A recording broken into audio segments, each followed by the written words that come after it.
If you're afraid of getting hurt or you have gotten hurt again and again, know that that's okay.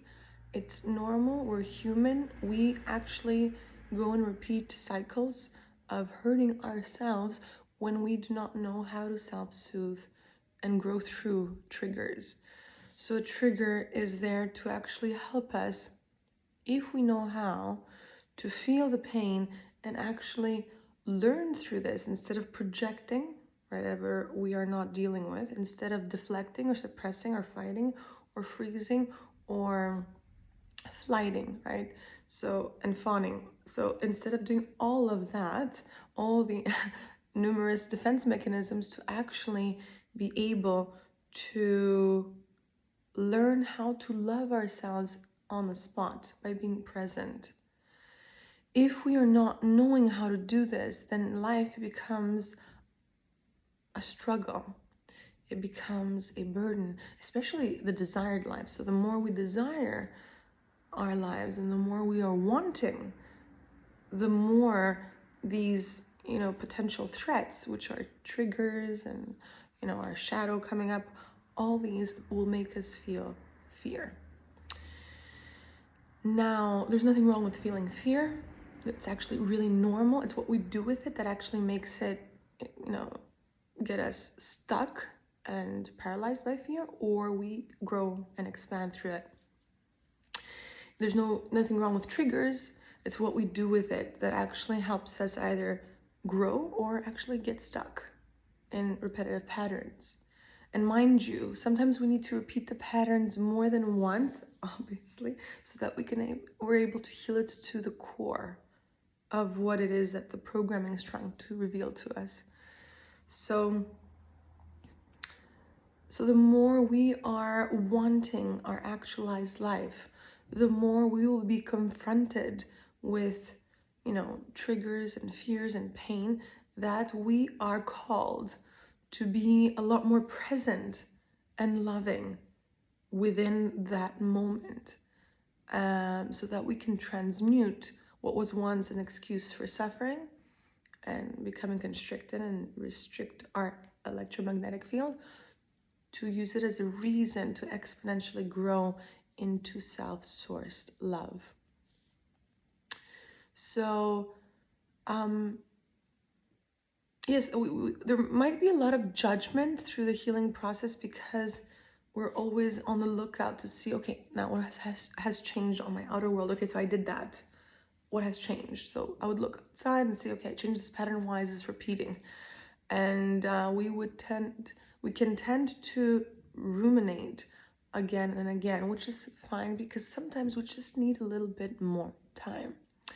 So if you are presently feeling that you are repeating, the same kind of lesson again and again, the trigger comes up and it's still there, there's, let's say, I don't know, being ignored or being dismissed or being judged or being neglected or being anything that could possibly be a very important trigger for you that is so painful, that could be repeating itself. There is a reason for it.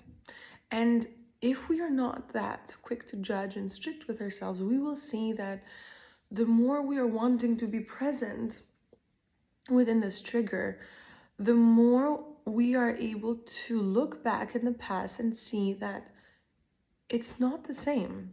So the more we are being present within the trigger, the more we are unveiling layers of what we couldn't even get to before the healing process, the healing journey, right? So before we started actually healing the specific wound, this very specific same wound, we may have been in denial of it. We may have been wanting to really ignore it and dismiss it, make it smaller than what it was, and maybe even freeze to it for the longest of our lives. We may have been freezing to this type of trigger and wound because we didn't have the tools to actually deal with a specific trigger and reprogram it and shift it. So, and the wound is the gift, right? Is the guide. The trigger is the guide, is the teacher. So anything that we see as negative is only negative as long as we are not doing something through it. We're not growing through whatever we have defined as negative. If we have the right tools and we know what to do with it, then what was perceived as once negative is now the reason why we are who we are. And of course, we wouldn't want for us to be growing through our triggers in the most resisting way, because the more we resist and we fight growth, the more pain we create, and the more we want to then fight pain, the more in suffering we get stuck into, and then we get stuck in patterns and rumination, and then we get into freeze mode because the pain is unbearable, and then our life is frozen kind of and stuck.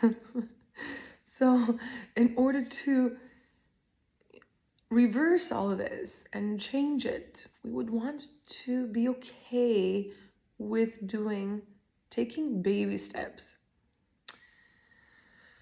The more okay we are with going slow, the faster we go and grow and glow. But the faster we want to go, the more of the pressure and force we, put on ourselves so that we can get somewhere. And this is not unconditional love. It's actually really conditional. It's kind of how our reality is shaped and formed. We are all measured and kind of valued on our outcomes. So the trick in taking baby steps is being content with getting to a certain point because of how we are feeling, and not because of how our outer world looks like.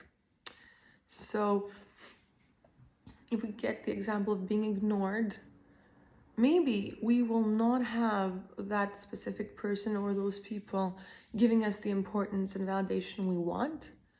However, the question is, am I giving it to me? Am I feeling content? Am I feeling safe by the way I'm treating that ignored part of myself? Am I standing up for what it is I'm feeling because I'm actually looking at that part of me, giving it presence and focus and attention, when actually in the past I wouldn't want to see it because I would feel shame and maybe uncomfortable emotions, and I would prefer to actually have other people change, because that's the controlling part, right? So that I don't feel that. Whereas now I'm able to sit there and feel those uncomfortable emotions, see me there, hold me, communicate with me, and therefore this is the outcome of being loved, right? Just being there without expecting whatever it is I'm feeling to change, because the healing process is not to actually get the outcome of feeling good, but being more and more present by observing and allowing to feel, right? Being present and feeling at the same time. This is what healing is, on the body level and on the emotional level, just being there. And the more we are there without the pressure of the outcome or the intention of a certain outcome, the more the movement, right, the shift is allowed. And therefore the emotions that were constricted and condensed and suppressed and painful, the more we allow for them to have space and be validated, the more they are loved. And therefore, without having the intention of the outcome kind of happens on its own. But remember, the healing process needs focus on the now, in the present, on the body level. And the more we are present within the now, the more the outcome happens on its own. The more we are chasing the outcome to feel anything or to have anything, the more we are forcing the outcome, we are controlling, manipulating, not trusting the process, not healing. We're actually trying to get to healing instead of being the healing. The more we become comfortable with being uncomfortable, the more we allow. And the more we allow for space, right? With both the negative and the positive, without needing to push one and chase the other, right? The more we become unconditional love for ourselves. And that's the beauty in it, that this healing process, once we allow for us to become that, then now the new projected reality can mirror something different to us. But again, this also may take time. So from the moment we are just focusing on being present within our body more and more and loving ourselves, by not having the intention to feel loved or be loved from ourselves, but rather to just be present and focus on what's here and now, the more we are able to now focus inwards. And the more we are focusing inwards, the more the outer world can allow to be shifted, right?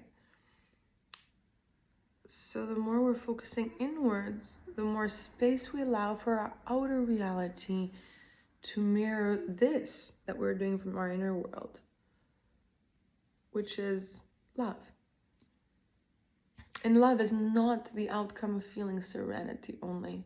It's also the process of feeling uncomfortable and being present and being with us even in our deepest hell or our most harsh and negative emotions. By just being there without necessarily needing to feel good is the process to become love. So it is love.